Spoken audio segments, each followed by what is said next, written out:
Well-tempered clavier 1 and 2 include 48 different fugues. Always a prelude and a fugue.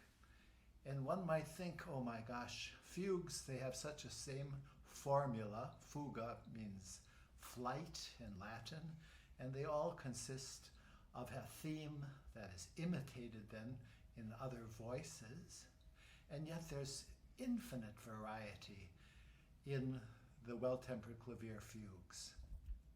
Actually, in the Baroque period, the German Baroque period, all organists invented or crafted fugues, mostly for church use. Bach did too.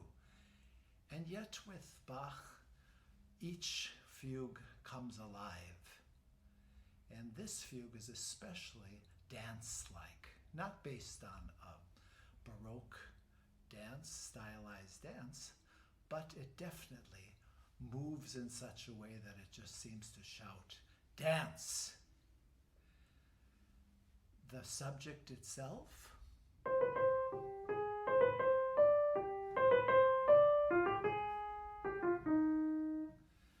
full of energy, although actually it 3 times starts with the same incipit.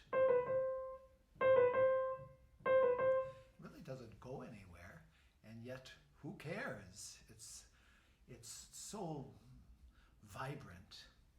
The fugue, however, is also interesting because it has a counter subject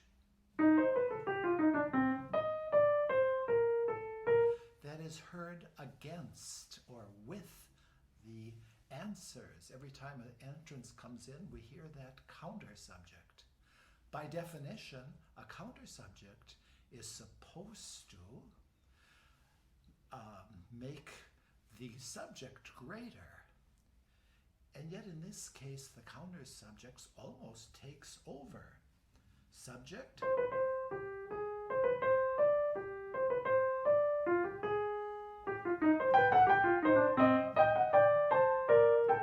it goes higher, goes lower, faster, more rhythmic interest than the subject itself.